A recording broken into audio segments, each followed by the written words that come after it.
Hello students, welcome to the new class of biology. Today's topic, today's discussion of topic is somewhat lengthy, so I will try to do it as soon as possible. Okay, तो कल जो topic पढ़ा था artificial hybridisation, उसका continuation एक तरफ से देखेंगे। जो एक दूसरा प्रोसेस है डबल फर्टिलाइजेशन। ओके, क्या होता है डबल फर्टिलाइजेशन? सी हम लोग ये जानते हैं कि जो पोलन ग्रेन्स होता है उसमें दो मेल गेमेट एंटर होते हैं इनटू द सिनर्जिड्स, है ना, फिलिफॉर्म अपैरेटस के द्वारा। सॉरी, जो एग अपैरेटस है उसके अंदर मौजूद फिलिफॉर्म अपैरेटस पोलन ट्यूब की एंट्री को थोड़ी असिस्टेंस देती है एंड उसी के द्वारा दो मेल गेमेट्स पोलन ट्यूब के द्वारा सिनर्जिड्स के अंदर आ जाते हैं। और जब ये मेल गेमेट्स आ जाते हैं तो एक मेल गेमेट क्या करता है, अपनी जो एग सेल रहता है उस ओव्यूल के अंदर, it just tries to fuse with the egg cell. It completes the fertilization process, syngamic process, and with the help of that fertilization process हमें एक डाइप्लॉइड सेल मिलता है जिसे हम साइगोट कहते हैं। ये हम जानते भी है ना, एक मेल गेमेट और एक सेल जब फ्यूज हो जाता है तो जाइगोट मिलता है। यहाँ पर दो मेल गेमेट्स थे, तो एक मेल गेमेट क्या करता है, फर्टिलाइजेशन प्रोसेस कंप्लीट करता है, राइट।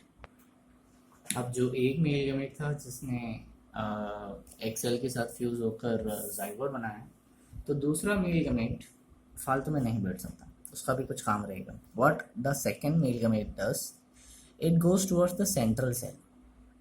ओव्यूल में सेंट्रल सेल मौजूद है, हम जानते हैं क्या है सेंट्रल सेल के अंदर, पोलर न्यूक्लियस।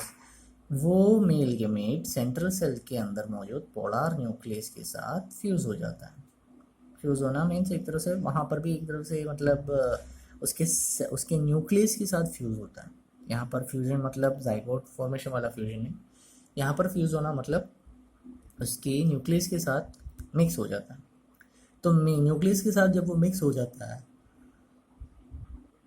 तो वहाँ पर एक स्पेशल टाइप ऑफ स्ट्रक्चर का फॉर्मेशन होता है which is known as primary endosperm nucleus. मतलब एक न्यूक्लियस ही बनता है लेकिन प्राइमरी एंडोस्पर्म न्यूक्लियस, पेन जिसे कहते हैं, and it is triploid. Triploid मतलब कैसे हो सकता है ट्रिप्लॉइड? मेल गेमेट का एक सेट ऑफ क्रोमोसोम और दो पोलर न्यूक्लियस के सेट ऑफ क्रोमोसोम्स, मतलब दो सेट ऑफ क्रोमोसोम्स, टोटल मिलाकर 3 सेट ऑफ क्रोमोसोम्स पाए जाते हैं इसमें, इसलिए ये ट्रिप्लॉइड है। अब आप सोचो ऐसा एक प्रोसेस जहाँ पर तीन सेट ऑफ हैप्लॉइड न्यूक्लियस का फॉर्मेशन होकर, मतलब एक सिंगल फ्यूजन, एक पर्टिकुलर फ्यूजन में 3 हैप्लॉइड न्यूक्लियस मौजूद रहते हैं, तो ऐसे प्रोसेस को हम किस टाइप ऑफ फ्यूजन के नाम से जानेंगे? ट्रिपल फ्यूजन, है ना। So in this way, the event of in most flowering plants, what happens is there will be two processes. One will be the syngamy, another will be the triple fusion. Syngamy जिसे हम कहते हैं fertilization, triple fusion where the formation of 3 haploid nucleus takes place, and most of the flowering plants यही होता है। तो इन दोनों की combined formation से जो process होता है that is known as the double fertilization process, ठीक है।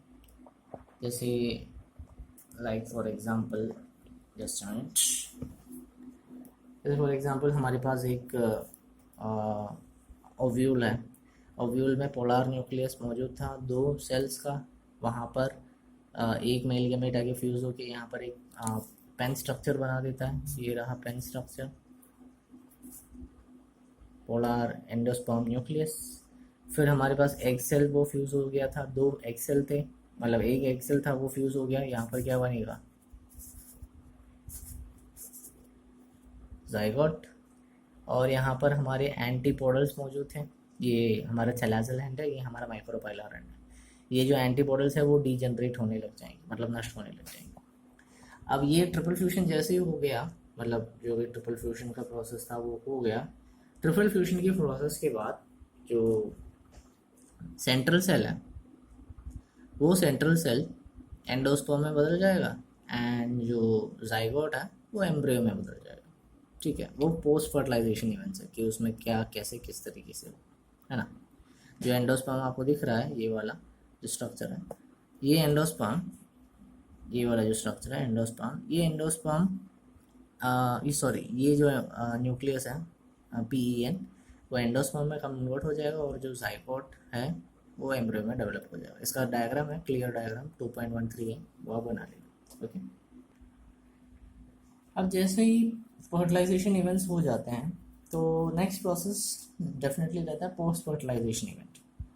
हमने इतना जितना भी टॉपिक कवर किया था जिसमें मेगास्पोरोजेनेसिस आता है, माइक्रोस्पोरोजेनेसिस आता है, आर्टिफिशियल हाइब्रिडाइजेशन के बारे में पढ़ा, पोलिनेशन के अलग अलग टाइप्स के बारे में पढ़े, ओव्यूल के स्ट्रक्चर के बारे में बोला, जो 7 न्यूक्लियस 8 सेल स्ट्रक्चर था उसके बारे में पढ़ा, और अभी पेन स्ट्रक्चर के बारे में पढ़ा। इन सभी चीज़ों के बारे में जो पढ़ा था हमने, that comes under pre fertilization events, right. Now we will study about the post fertilization event, मतलब फर्टिलाइजेशन के बाद क्या क्या प्रोसेस होते हैं। एक दो प्रोसेस तो हमने अर्लियर बता ही दिया था, क्या था। पेन स्ट्रक्चर जो है, जो पोस्ट प्राइमरी एंडोस्पर्म न्यूक्लियस, उसमें से सेल्स का डेवलपमेंट होता है। वो प्राइमरी एंडोस्पर्म न्यूक्लियस का जो डेवलपमेंट है वो एंडोस्पर्म डेवलपमेंट वहाँ पर होता है, एम्ब्रियो का डेवलपमेंट वहाँ पर होता है। उसी तरह जो ओव्यूल रहा था उसमें से सीड का फॉर्मेशन और ओवरी से फ्रूट का फॉर्मेशन होता है। तो ये सारे के सारे जो प्रोसेसेस होते हैं, इन सारे प्रोसेसेस को कंबाइंड एक इवेंट में इंक्लूड किया जाता है, that is post fertilization event. Okay, ठीक है। तो सबसे पहले ये देख लेते हैं कि एंडोस्पर्म का डेवलपमेंट कैसे होता है और किस प्रकार होता है। Why should we study the endosperm development first, क्या ज़रूरत है, क्योंकि एम्ब्रियो का डेवलपमेंट तो होता है, एम्ब्रियो से फिर जाके नया प्लांट ऑर्गेनिज्म जो प्लांट है उसका डेवलपमेंट होता है। तो why should we study the endosperm development. इसकी ज़रूरत इसलिए है क्योंकि जो एम्ब्रियो डेवलप होता है ना, उस एम्ब्रियो के डेवलपमेंट को होने से बहुत पहले एंडोस्पर्म का डेवलपमेंट हो जाता है।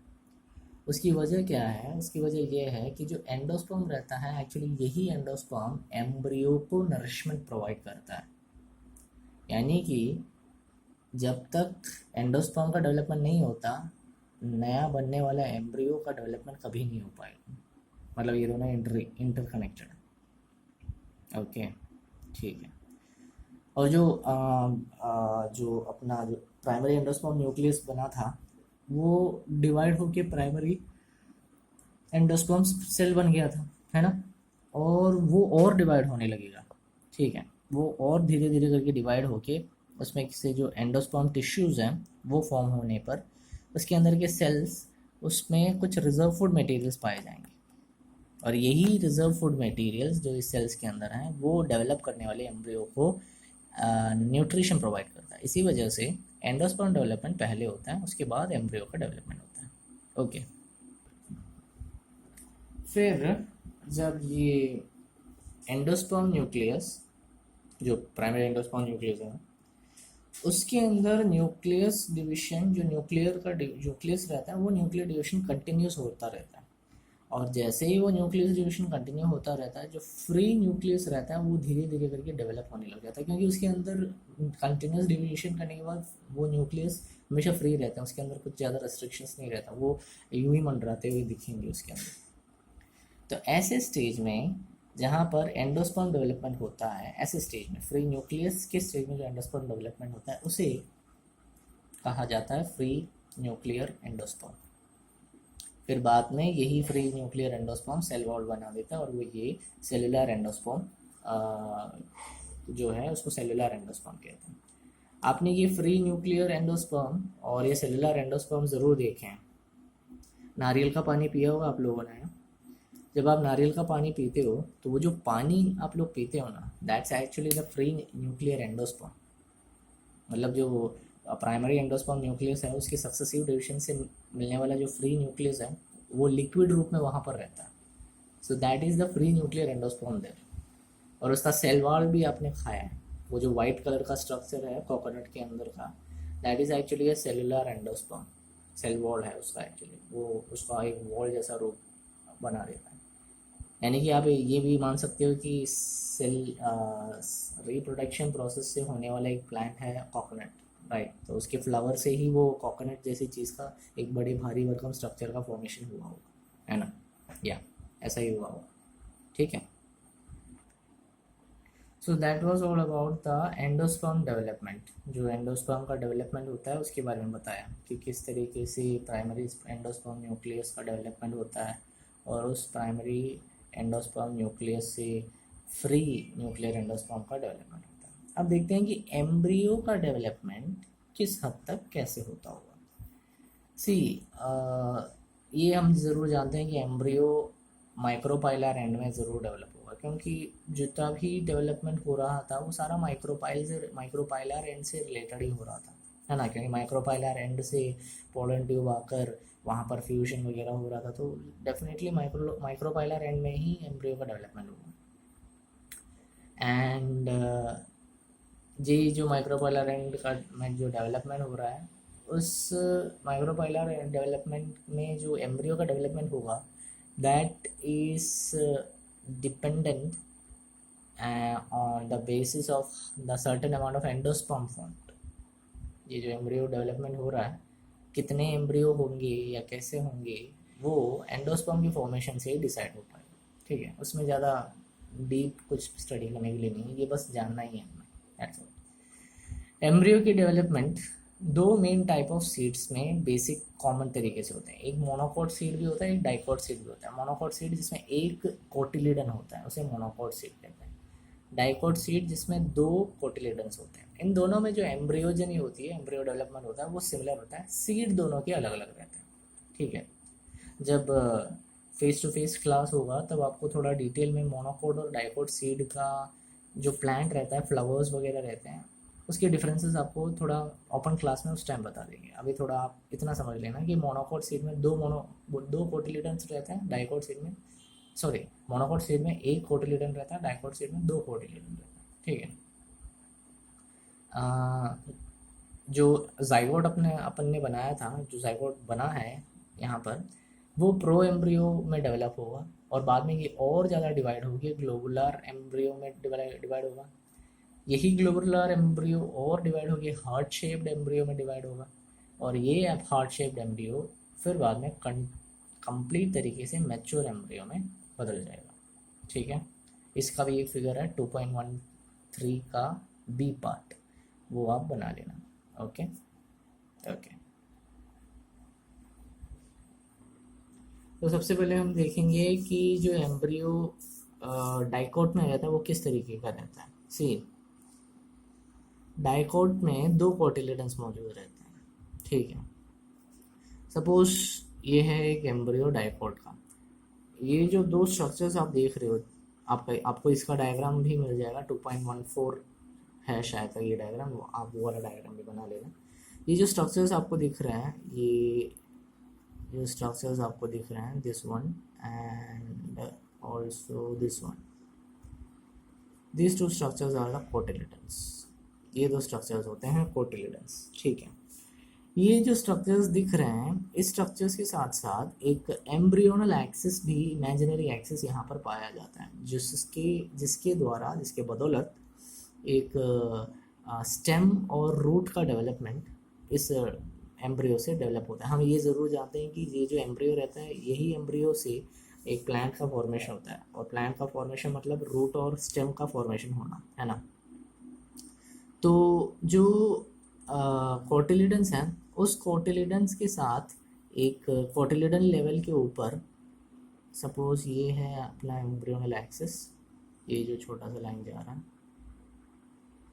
ये जो एम्ब्रियोनल एक्सिस जा रहा है, ये जो लाइन जा रही है, इसके ऊपर एक छोटा सा टर्मिनेशन पॉइंट ज़रूर पाया जाएगा।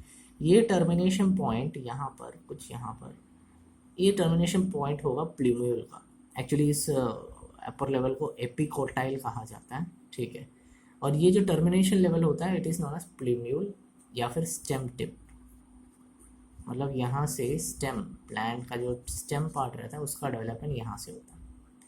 इसी कोटिलिडन लेवल के नीचे का जो चीज़ होता है उसे हाइपोकोटाइल कहते हैं। इतना पार्ट, ये जो इतना पार्ट आप लोग दे पा रहे हो, दिस इज द हाइपोकोटाइल, इतना पार्ट। यही हाइपोकोटाइल जो एंड होता है that is known as the radicle. ये जो पार्ट दिख रहा है आपको, ये टिप, इसे कहते हैं रेडिकल। रेडिकल या फिर रूट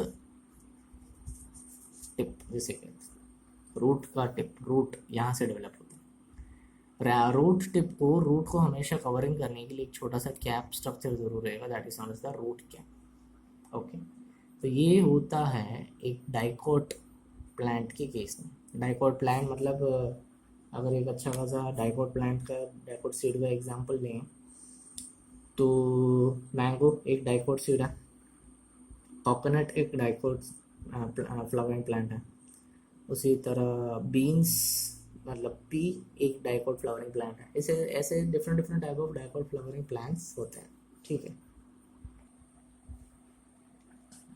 तो that was all about the dicot seed.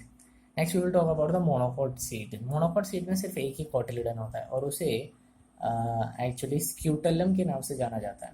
Majority जो मोनोकोट सीड है वो ग्रास फैमिली के अंदर आता है। This is a monocot seed, और ये जो बाहर निकला हुआ एक सिंगल स्ट्रक्चर है दैट इज द स्क्यूटेलम, ठीक है। स्क्यूटेलम का जो लोअर एंड होता है, सबसे नीचे वाला एंड जहाँ पर रेडिकल और रूट कैप आता है, मोनोकोट सीड या हो डाइकोट सीड हो, हमने बताया था कि दोनों में डेवलपमेंट एक जैसा हुआ, नाम थोड़े बहुत चेंजेस रहेंगे दोनों में। तो जो मोनोकोट सीड है या डाइकोट सीड है, उसकी जो उसका जो रूट कैप है, जो रेडिकल रूट कैप का जो क्लोजर है, जो कवरिंग है, उसे कोलियोर हिजा के नाम से जाना जाता है, ठीक है, कोलियोर हिजा, राइट। एंड उसी तरह जो इसका अपर स्ट्रक्चर है, जो एम्ब्रियोनल एक्सिस के पास वाला स्ट्रक्चर है, उसे एक्चुअली एपिकोटाइल के नाम से जाना जाता है। और ये जो अपर कोटाइल वाला जो स्ट्रक्चर है, शूट अपेक्स वाला structure, it is enclose by coleoptile, ऊपर वाला स्ट्रक्चर, इसे कोलियोप्टाइल के नाम से जाना जाता है। नीचे वाला पार्ट जो है उसे कोलियोर हिजा के नाम से जाना जाता है। इतना समझ लेना, समझने की आसानी के लिए इतना समझ लेना। मोनोकोट सीड का अपर पार्ट कोलियोप्टाइल होता है और लोअर पार्ट कोलियोरिजा होता है। अपर पार्ट शूट अपेक्स को कवर करता है, मतलब शूट सिस्टम को कवर करता है, या फिर आ, आ, अपने स्टेम पार्ट को कवर करता है, स्टेम के डेवलपमेंट वाले पार्ट को कवर करता है। और लोअर पार्ट कोलियोरिजा जिसे कहते हैं वो रूट पार्ट को कवर करता है, ठीक है। So that's all about today's class. I hope you enjoyed it. Stay safe, stay healthy, and not forget आप रेगुलरली लिखते रहिएगा। Thank you, have a nice day.